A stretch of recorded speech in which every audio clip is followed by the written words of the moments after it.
그럼 첫 번째 사업 대상의 자격 요건과 관련돼서 간략히 말씀드리도록 하겠습니다.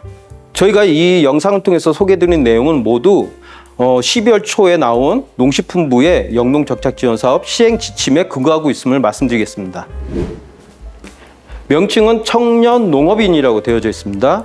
전체적인 풀네임은 청년창업형 후계농업경영인입니다.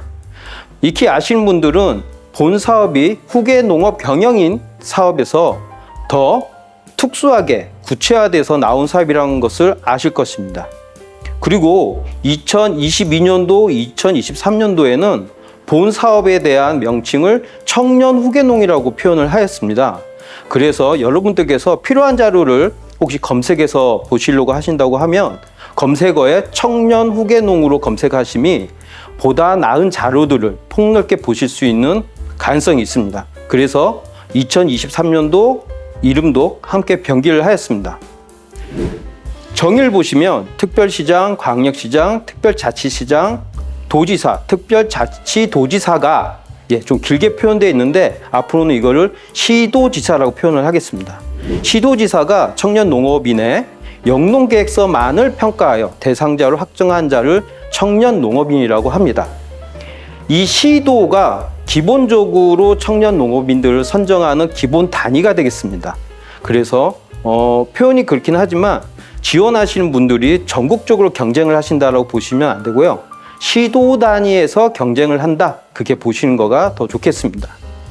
앞서 말씀드린 대로 청년 농업인 지원제도는 후계 농업 경영인 지원제도에서 분화돼 가지고서 구체화되는 것입니다.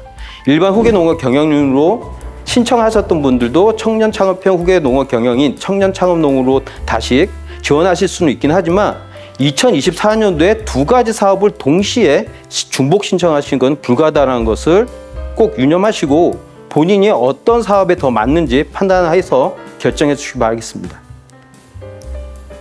첫 번째 자격입니다. 연령과 관련된 부분입니다.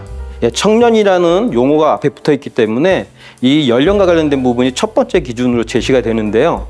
2024년도 사업에서는 1984년 1월 1일 이후 출생에서부터 2006년 12월 31일 주민등록상 기준입니다. 그래서 만 18세 이상, 만 40세 미만이신 분들만이 지원을 하실 수가 있는데 밑에 작은 표에 나와 있는 것처럼 한국농수산대학교 아니면 정부에서 운영하고 있는 스마트팜 보육센터 이러한 장기교육과정의 수료자분들은 그 해당 사업에 지원해서 입교하던 당시가 만 40세 미만이시면 본 사업에 지원하실 때 만 40세가 넘으셨다고 하셔도 신청하신 데서는 전혀 무리가 없다. 그렇게 생각하시면 되겠습니다. 해당되신 분들은 그걸 꼭 같이 보시기 바라겠습니다. 두 번째 신청 자격입니다. 영농 경력과 독립 경영과 관련된 부분이 큰 조건 중에 하나입니다. 첫 번째 영농 경력은 독립 경영 예정자 혹은 독립 경영을 하였다 하여도 3년 이하이신 분들까지, 즉 독립 경영으로 등록하신 2021년 1월 1일 이후이신 분들만 신청이 가능합니다. 본 기준은 사실 영농 경력이 장기이신 분, 즉 이 제도에서는 3년이 초과하시는 분들은 기본적으로 영농 활동과 관련돼 가지고서 어느 정도 정착이 되셨다라고 판단을 한다는 것을 유념하시기 바라겠습니다. 그래서 영농 경력 3년 이하이신 분들에게 국가 세금으로 마련된 이 사업으로서 지원을 해드린다. 그래서 초보농들에게 이 사업의 주로 대상이 되어져 있다. 그렇게 이해하시면 되겠습니다. 근데 여기서 독립경영이라는 용어가 나오는데요. 독립경영이라 함은 여러분들이 알고 계시는 농업인의 정의, 그것과는 별개의 것입니다. 지침에 나와 있는 그대로를 말씀드리면 신청자 본인 명의의 농지, 시설 등 영농 기반을 마련하고 농업 경영체 육성법에 따른 농업 경영 정보, 그 중에서도 정확하게 경영주로서 등록하신 거를 독립 경영을 시작하였다라고 표현을 하게 됩니다. 그래서 여러분들께서 농업경영정보상에 경영주 외로 등록되어 있으시거나 아니면 경영정보에 아예 등록되어 있지 않으시면은 아무리 영농 경력이 많다고 하셔도 본 사업에서는 독립 경영을 하고 있지 않다. 즉 독립 경영 예정자로서 분류될 수 있다는 점 꼭 유념해 주시기 바라겠습니다. 그리고 여기서 영농 기반을 마련함과 관련돼서는 임차도 모두 포함이 되고요. 다만 신청자 본인 명의여야 된다는 거, 그리고 실제적으로 임대한 농지나 시설, 즉 영농 기반이 직접적으로 관계가 있는 부모님으로부터 임대하신 거는 인정되지 않는다라는 것을, 직계존속으로부터 임대한 거는 인정이 되지 않는다라는 것을 꼭 유념해 주시기 바라겠습니다. 독립경영 예정자와 1년 차는 같은 카테고리에 묶어가지고서 지원 사항이 동일하게 되고요. 독립경영 2년 차, 3년 차는 영농정착지원금에 있어 좀 약간의 차이를 보입니다.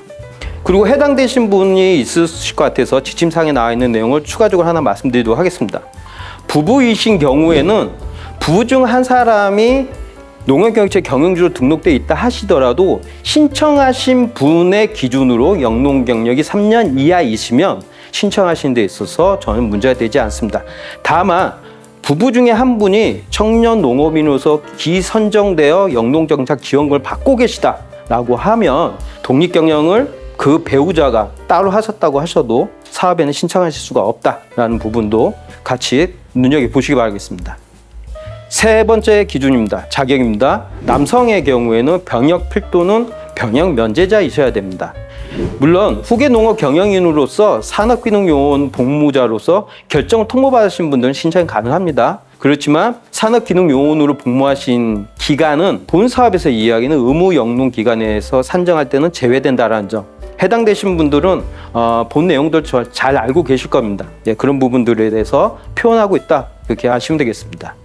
네 번째, 거주지와 관련된 자격이 있습니다. 사업 신청을 하는 시군 강력시, 뒷부분에서는 저는 이걸 시군구라고 표현을 할 겁니다. 시군구의 실제 거주, 주민등록상입니다. 주민등록상에 실제 거주하신 분이 신청할 수 있다. 다만 독립경영 예정자는 해당 시군구의 이사 예정으로 보고 선정이 되신 이후에 영농정착지원금을 받기 전까지만 주소를 이전하시면 됩니다. 즉 독립경영을 이미 하고 계신 분들은 본인의 영농 기반이 포함되어 있는 시군구에서 꼭 신청을 하셔야 됩니다. 독립경영 예정자분도 아직 이사는 하지는 않으셨지만 해당 시군구로 신청을 꼭 하셔야 됩니다. 그러면 해당 시군구의 본 사업의 담당자하고는 꼭 한 번씩 통화를 한번 해보셔야 되겠죠.